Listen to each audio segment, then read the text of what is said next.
Welcome to Ababeel. दोस्तों, कुछ weapons ऐसे होते हैं जिनकी थोड़ी सी मूवमेंट भी दुश्मन के लिए खतरे की घंटी बजा देती है। दुश्मन इन वेपन्स की हरकत करने पर ही अलर्ट हो जाता है और टांगे कांपने लग जाती हैं। जैसा कि अमेरिका के पास B-52 बॉम्बर है या B-2 स्पिरिट है, जिनके वेपन्स की दुनिया में एक अलग ही मुकाम है। इसी तरह रूस के पास Tu-95 है। ये वो वेपन है जिन्हें ये मुल्क ज़्यादा इस्तेमाल में नहीं लाते, लेकिन जब इस्तेमाल में लाते हैं तो समझ लो कुछ बुरा होने वाला है, या इनको इस्तेमाल करके दुश्मन को वार्निंग दी जा रही होती है। ऐसे ही कुछ रूस ने रिसेंटली यूक्रेन के साथ किया है। रूस ने कल अपने Tu-95 बॉम्बर को सिर्फ फ़ज़ा में बुलंद ही किया था कि पूरे यूक्रेन में सायरन बजने लग गए। यहाँ तक कि यूक्रेन के बाज़ शहरों की आबादियों को भी ज़ेरे ज़मीन पनाहगाहों में जाने को कहा गया। जबकि खार्किव फौजी यूनिट के सदर ने सोशल मीडिया पर पोस्ट में बताया कि रूसी फ़ौज ने खार्किव पर हमला कर दिया।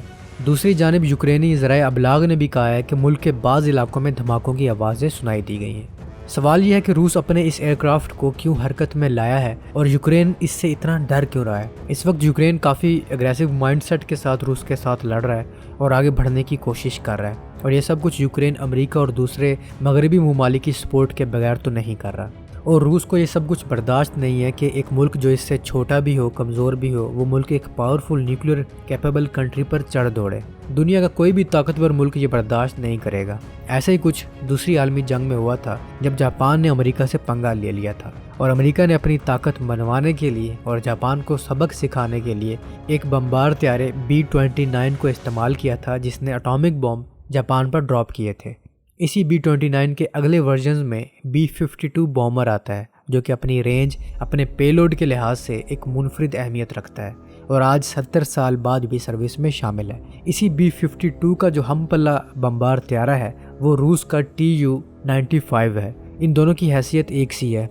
इन दोनों के परवाज़ लेने का मकसद ही यही होता है कि या दुश्मन को डराना, वार्न करना, या इस पर बॉम्ब गिरा देना। यूक्रेन को भी होश के नाखून लेने चाहिए। अगर ऐसा कुछ गलत हो गया कि रूस ने यूक्रेन पर अल्लाह न करे बॉम्ब गिरा दिया, तो जापान की तरह एक मिसाल बन जाएंगे। इसमें ना तो अमेरिका का कोई नुकसान होगा, ना ही दूसरे मगरबी ममालिक का। अमेरिका कभी भी यूक्रेन की खातिर रूस के साथ डायरेक्ट वॉर नहीं लड़ने वाला। यूक्रेन तो एटमी ताकत भी नहीं है कि रूस ये देखते हुए रुक जाए कि अगर मैंने एटम बॉम्ब गिराया तो यूक्रेन भी गिरा सकता है। रूस को एक बहाना चाहिए और वो यूक्रेन खुद ही दे रहा है। अभी रिसेंटली रूस ने कहा है कि यूक्रेन ने हमारे कुर्स्क न्यूक्लियर पावर प्लांट पर हमला करने की कोशिश की है।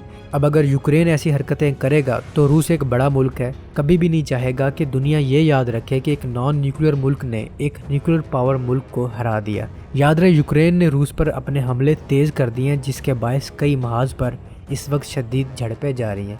ऐसे में रूस के Tu-95 के हरकत में आना गैर मामूली है। Tu-95 के बारे में बता दें कि ये रूस का 4 टर्बोप्रॉप इंजन पर मुश्तमिल स्ट्रेटेजिक बॉम्बर है, जिसका निक नेम रीच है। 1952 में इस बॉम्बर ने अपनी पहली परवाज़ ली थी और अब तक सर्विस में शामिल है और अपनी एक अलग पहचान बनाई हुई है। रूस में शामिल हुए इसे 70 साल से ज़्यादा हो चुके हैं। ये दुनिया का वाहिद स्ट्रेटेजिक बॉम्बर है जो कि प्रोपेलर से चलता है। मुनफरिद बात यह है कि ये बॉम्बर त्यारा भी अमेरिका के जापान पर इस्तेमाल किए जाने वाले B-29 सुपर फोर्ट्रेस का स्केल्ड अप वर्जन है। इस बॉम्बर की रेंज 15,000 किलोमीटर है। पूरा का पूरा यूक्रेन इसके एक प्रवास की मार हो सकता है। इस बॉम्बर की सबसे ख़तरनाक बात यह है कि ये दुनिया का सबसे लार्जेस्ट न्यूक्लियर वेपन डेटोनेट कर चुका है, जो कि ज़ार बॉम्बा के नाम से था, जिसका टेस्ट 1961 में सोवियत यूनियन ने किया था। ज़ार बॉम्बा अब तक का सबसे पावरफुल और सबसे ख़तरनाक न्यूक्लियर वेपन है। रूस ने जिस ज़ार बॉम्बा का टेस्ट किया था, इसका वज़न 50 मेगा टन था। इससे जो धमाका हुआ वो जापान पर गिराए जाने वाले एटम बॉम्ब से 3,333 गुना ज़्यादा ताकतवर था। ये रोए ज़मीन पर इंसान की तरफ से किया गया आज तक का सबसे ताकतवर धमाका था। धमाके से उठने वाला आग और ताबकारी का गोला आसमान में 2,13,000 फीट की बुलंदी तक गया था, जो मुसाफिर जहाज़ की बुलंद तरीन परवाज़ से 6 गुना ज़्यादा बुलंद था। ये न्यूक्लियर बॉम्ब जितना वजनी था, इसे सिर्फ रूस का Tu-95 ही टेस्ट वाली जगह पर ले जाकर डेटोनेट कर सकता था, और ऐसा ही हुआ। रूस ने ऐसे 2 न्यूक्लियर वेपन बनाए थे, एक का तो टेस्ट कर दिया और एक अब भी बाकी है। तो Tu-95 की हरकत में आने से यूक्रेन में सायरन बजना तो लाजिमी था, और रूस ऐसे 500 बॉम्बर बना चुका है। तो मेरी ज़ेलेंस्की से रिक्वेस्ट है, भाई अमेरिका के चक्करों में ना पड़, अपना मामला रूस के साथ खुद ही सुलटा ले। अमेरिका तो निकल जाएगा, जो कि इसकी हिस्ट्री भी है, लेकिन रूस तेरा हमसाया ही रहेगा। कर ले दोस्ती रूस से कमीने, तो अब तक के लिए इतना ही, मिलता हूँ एक नई और दिलचस्प वीडियो के साथ। तब तक के लिए अपने होस्ट बिलाल को इजाज़त दीजिए। अल्लाह हाफिज़।